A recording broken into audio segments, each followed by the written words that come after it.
Hey guys, Infidel1258 here. Today I want to talk to you about removing vouchers from the game and what that would do to validator nodes. It was talked about in the recent town hall, whether or not we should go between proposal 1 or 2. You know that there's 2 current proposals up for vote, and I've said yes on both of them because frankly I'd be happy for either of these major revisions to voucher use and use case within the game. But Crypto Eater put forward one that's obviously controversial, 50-50 split on approval, and that's saying that vouchers be just essentially removed from the game almost entirely, I think entirely, and you just get DECB if I understood it correctly. But then the alternative, which is being more, let's say, favorably received, is from the People's Guild, which big fan of them. Don't love this proposal, but big fan of them nonetheless. That vouchers be essentially reworked so that they're accepted there's a restricted use case for them. They would have only use case for buying things from the voucher shop, which will need to be created and maintained by the team. There's an outline for how that'll happen and what sort of things could be sold in there. And Matt spoke to this in the recent town hall that they could probably do that. But I would say that of these two, I'm a strong proponent for just getting rid of them. And one of the reasons why that is probably so negatively received, and we heard this feedback be raised in the town hall during the frequently asked questions portion of the interview or the video, the question was asked from the team or from the community on a number of different ways. Essentially, removing vouchers, it impacts the value proposition of validator node operators. And will there be other compensation for them? And there's a deeply flawed sort of underlying premise that's wrapped up in that question and that concern that I want to try and address with the remainder of this video here. Not that I want to convince us that we need to vote for Crypto Eater, but frankly, to try and address an underlying maybe misunderstanding of economics that I think will drive a better understanding and maybe a more favorable or logical sort of governance structure for our Splinterlands ecosystem moving forward. So if that sounds interesting, I invite you to stick around. And I am going to share a clip from the recent town hall as well. We're going to hear Matt responding to a question on that within that vein. Question from Quantum Nachos.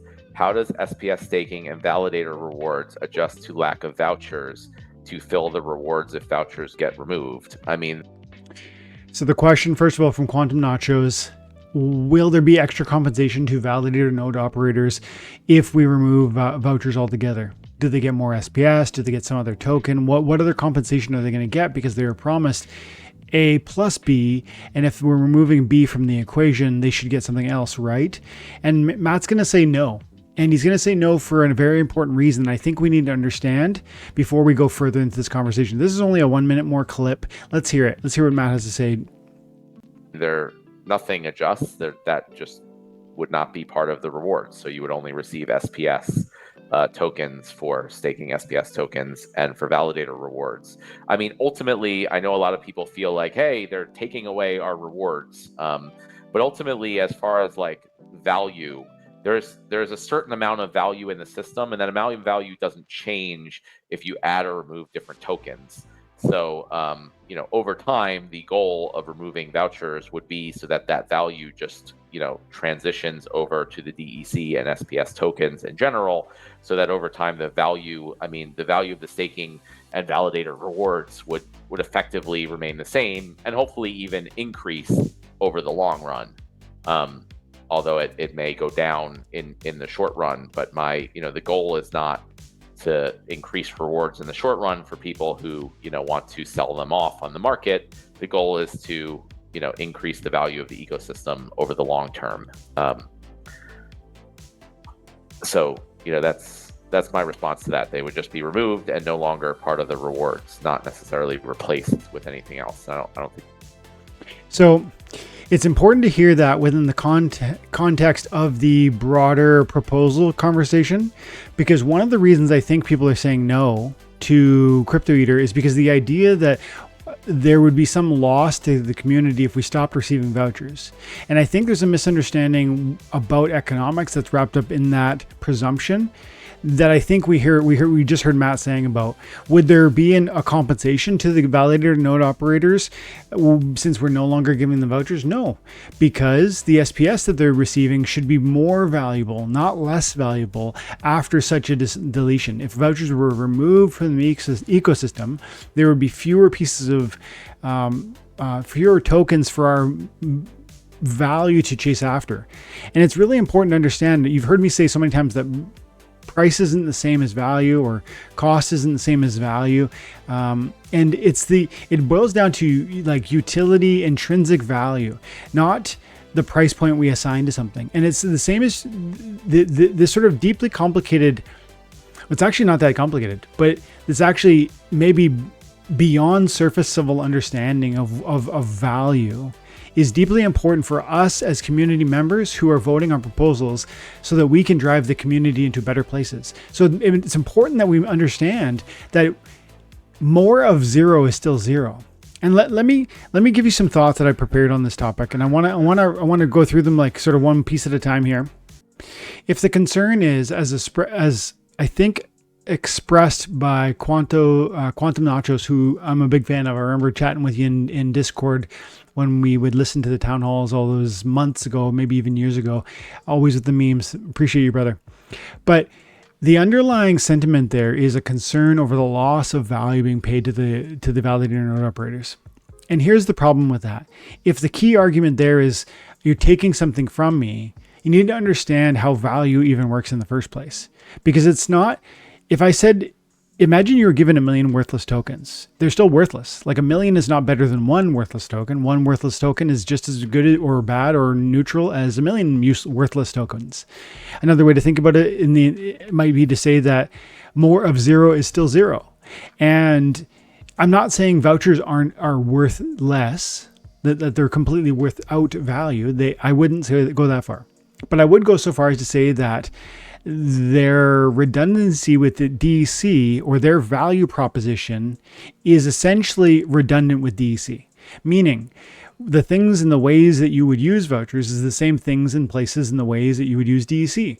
Mostly. Now, DEC is better because you can buy cards with it, you can rent cards with it, etc.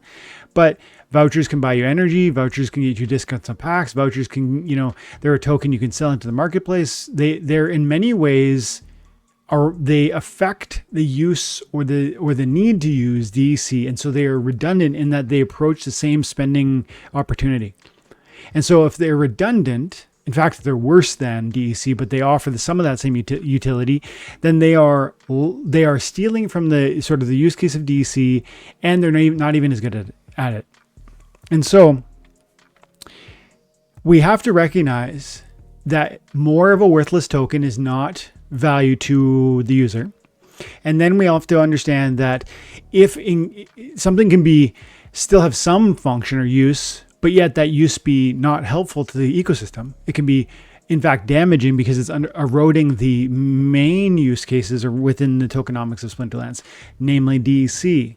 And why is DEC so important? Because of the flywheel and its connection to SPS, where if DEC is held at peg, then you know that we could theoretically, and we have seen SPS being burnt for DEC, and because people want access to DEC, whether it's for card purchases, rentals, etc.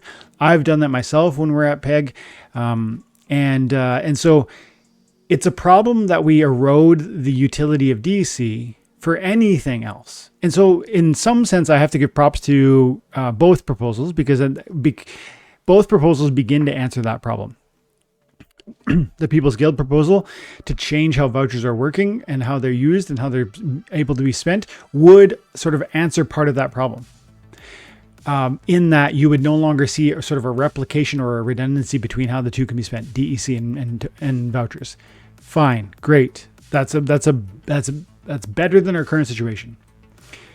But when we go back to Quantum Nacho's question about what sort of extra compensation the node operators will be offered, we get to the core of the community concern, which is that, well, you're taking my value away. Right now I'm getting vouchers and for whether it's staking my SPS or whether it's, whatever use case you're getting that node ownership, etc., later node operation. And yeah, they're worth a penny or whatever. And some would say, like, that's my money. Like whether it's a penny or $10, it's my money and I want it. But that's where Matt comes in and says, like, we're not actually trying to appeal to people who are seeking to make sort of a short-term gain on this game. We want people who are hopefully incentivized to see the long-term success of Splinterlands and the broader success of the tokenomics of the game, and gain out of that place. And so, if vouchers harm the strength of DC, and I argue they do, and I think People's Guild agrees, and I think Crypto Eater agrees, and most of us agree, then the only real argument for wanting to sustain vouchers would be our personal gain of that. And that's not a small thing. That's a huge thing. I understand your personal gain is important to you. It should be. That makes perfect sense. But what I'm trying to point to is not that you should fall on the sword for the rest of the community. I'm trying to point to the fact that each of our personal concerns should be better received or delivered or achieved if the underlying assets that are core to Splinterlands thrive. And I mean, in that context, DEC and SPS, and then of course card values. But I think, in my mind, if DEC holds peg, it starts getting burnt.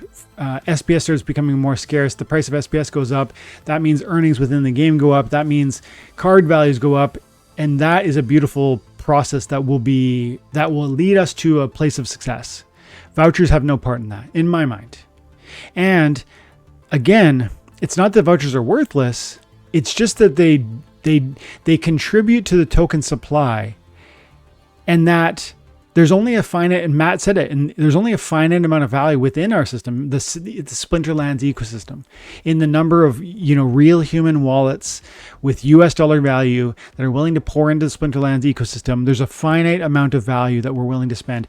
If we reduce the number of tokens floating around within the context of Splinterlands, each token theoretically becomes more valuable. I hope that makes sense, because that's as simple as I can make it. Scarcity plays a crucial role in determining value. And so whether we look at, vouchers compared to DC or vouchers compared to SPS, if there are more tokens floating around this ecosystem, the value of those tokens will be each impeded, because one buyer will say, I'll collect vouchers. Another will say, I'll collect DC, another SPS. And the same is true with cards. And that's why some people will call all new card creation card inflation. And you've heard my thoughts on that. That'd be a sort of a separate conversation, but I'll just say sometimes that's both true and not true. Let's put it that way. So it's not that vouchers are like worthless. It's not that they won't always hold some value and we should delete them because they won't. Or it's not that you'll have this short-term immediate, boost in the price of your SPS or DC tokens if we do away with vouchers. But I think ultimately we're seeing a dilution of the economy of Splinterlands because of the creation of a token that is redundant within Splinterlands, vouchers. And again, scarcity plays a role. So if we look at it, like if I give an example here, we can say that, imagine that this system had $1 billion worth of value within it. $1 billion worth of US dollars is floating around in this theoretical ecosystem. And there's 1 billion tokens within that. You think of those as cards, or think of those as, SPS or whatever you want to imagine. But 1 billion individual units and $1 billion US dollar value within that ecosystem. Well, theoretically, if those tokens or those NFTs or whatever you want to imagine are equal to one another, we might say fungible with one another, you could imagine that they might each carry $1 US dollar value. So 1 million tokens, $1 billion tokens, $1 billion US dollar value in there, $1 per. But if we double the number of tokens without increasing the underlying value, what would you imagine would happen? Well, of course, we don't create more value as we create more assets within the space. We dilute the existing value of each existing token. And so if you doubled the number of NFTs in that ecosystem, that's theoretical, then you're going to cut in half the price of each. And that's what's happening quietly while we print 40,000 vouchers every single day.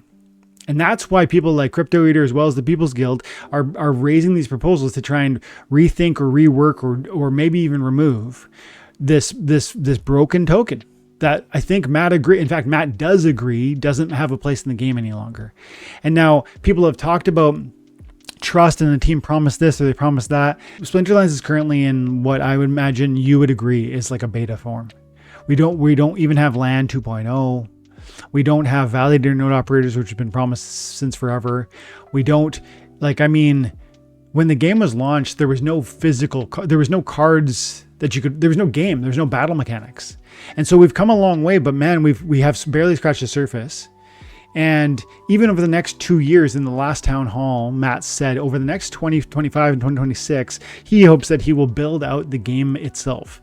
He doesn't have any sort of grand vision for beyond Splinterlands. Like for the next 2 years, he plans to devote his intentionality around really forming out this game, which should point to the fact that we are still in something like a beta. And if that's the case, you begin to understand why things are going to radically change at times. You know, Wild Pass came into existence. Modern League came into existence. No bots was starting to become a thing, and that's we're now fighting for that. There's so many radical changes. LAN came into existence. SPS did at one point didn't exist and now does. There's so many radical changes that have come and that are yet still to come because we're so new in what this is. And so we can't always look back and say, well, you promised X, because frankly, different conversations are happening with different leadership at different times, and they're doing their best to execute those things. Now, you can, of course, let that inform whether you still have confidence in the team, and you should. But I think it's superficial to say you promised X so many years ago, and now I have to hold you to that, or I don't trust you. At least for me, I would need something bigger than voucher use, which has proven to be problematic for that to happen, for that sort of distrust to begin. Now, some of you are going to say it's just because I'm always a permabull on this thing.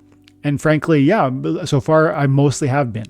But I've expressed criticism at times, and I would say I will express criticism where appropriate, but it's not going to be on a token that's bled out and a token that has hurt, I think, DC value, that has literally redundant use case. And I just don't see why we would die on the hill of vouchers unless we had a huge stake in sort of voucher earnings. And even if you do, if you have a pathway through, for instance, validator node operation to receive SPS, which should conceivably go up in value if there's less tokens within the system and therefore greater scarcity and therefore greater valuation per token, not split amongst, a huge number of tokens, I think you end up benefiting. Because again, scarcity is a significant part of a token's value proposition. And so if our ecosystem, which has X amount of tokens, meaning X, SPS, DEC, vouchers, those are all tokens within the ecosystem, printing more tokens unnecessarily will erode the scarcity and potentially reduces the overall value. This is what people argue happens with cards, and it of course happens with tokens as well. Now with cards, sometimes you have that second layer of concern where some of the cards are so unique that it doesn't have a replication, it doesn't have a duplicate, it doesn't have a similar. There's no other card that does the same thing.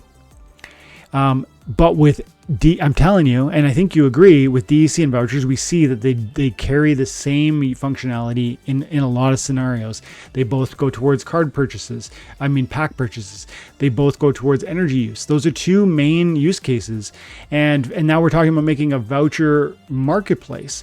Well, we already have a DEC marketplace. So it just feels like we've got redundant use case. Only one is worse, vouchers. And yet, why are we keeping them? Because we created them at some point. And now they haven't worked, but we want to keep them because we implied we would always have them. I don't buy that argument.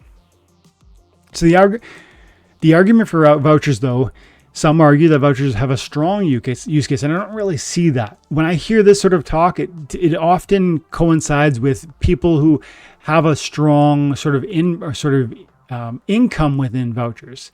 The use case is like, I've already built a bag of these things and I want to see them appreciate, so I'm going to try to defend it from a use case standpoint. But I frankly do not see how you differentiate and say they carry sort of a greater usefulness than either SPS or DEC. And in fact, DEC, like I've pointed to a few times in the video, is frankly the same token but better. And so why? Where is the value within vouchers? Where's the use case? Where's the functionality? I think it's poor design. I think we missed the boat on it. I think maybe it could have at one point become what it was intended, which is to be sort of proof of time within the game. And maybe it would have been something that you could have really held on to and been proud of having had access to. But I think that probably that boat has sailed because we didn't have a voucher. We didn't have a voucher shop early enough. Maybe we didn't have assets that are being used on an ongoing basis for vouchers. Maybe we didn't have ways to burn them, whether it's for energy or otherwise. And at this point, I just feel like it's come too far. There's too many created, and it's obvious in my mind. It's obviously hurting the ecosystem. And so I think the conclusion really is removing vouchers from the game entirely will be greater for the community itself. Now, in the short term, it might not be, because you're getting so many vouchers a day currently, and maybe you're using those to buy your permit passes, or maybe you're using those, however, to buy new packs, whatever the case may be. And so you're going to feel as though you lost something. But if you understand what I'm pointing to within economics, that more of zero isn't zero, or that scarcity speaks to value, and if you increase the number of tokens floating around in the ecosystem, even if they're slightly different, you end up eroding the total economics of the system. And like Matt points to, there's only so much value here. And so if we try and stretch that by diluting the total ecosystem, which is absolutely what's happening when we create new tokens that aren't really being used, but are being chased after by some community members because they want to speculate on that. And I have no problem with that. And that's not a bad thing to want to try. I'm just saying that that's not a good reason for the game to want to have them. Like, it's like we don't create tokens just strictly for speculative purposes. We create tokens first and foremost to have utility within the ecosystem. DEC offers the same utility but better as vouchers, so we don't need both. SPS is entirely a different thing, so of course it has no bearing on whether vouchers exist or not. But to me, the question is, are vouchers and DEC essentially the same thing, but one is worse? Yeah, that's exactly what it is. And so if the concern is, as Quantum Nachos implied, profitability for those who have invested in the game in a way that would have allowed them to receive vouchers, namely validator nodes, then the underlying argument is not one of vouchers have this great function, this great use case, this great utility, and let's sustain that. It's not an argument that vouchers worked out so well, let's keep them in the game. It's actually an argument about, I have a certain amount of profitability that I'm expecting or I think is deserved. And even if it's not me personally, I think the community expected and I think deserves that profitability, quote unquote, and we should let them have it. But we're forgetting in that moment that there's only so much value in the system, and that stretching that by creating more tokens, and I would even go so far as to again throw around that maybe harsh word, worthless tokens. More worthless tokens is not a good thing. We want fewer, more scarce, more desirable tokens, and that have genuine usefulness and utility within the ecosystem. To me, SPS clearly fits that mold. And then yes, DEC fits that mold. I think there's room for those two tokens in this ecosystem. You know, I don't really see a strong argument for keeping vouchers. And so removing vouchers from the game entirely will change the reward structures that some have planned their sort of investment strategies around. I understand that. But it will also, I think, maintain the economic structures of the game, because it'll restore scarcity by eliminating an excess and redundant token, and thereby might even increase reward values. By reducing token supply, the value per token could rise. And again, SPS, DEC, vouchers are all different. But if you see that deletion of one, I bet you, in fact, I feel confident, because the essentially supply demand and the number of the limited structure of value within the system chasing after a multitude of options will be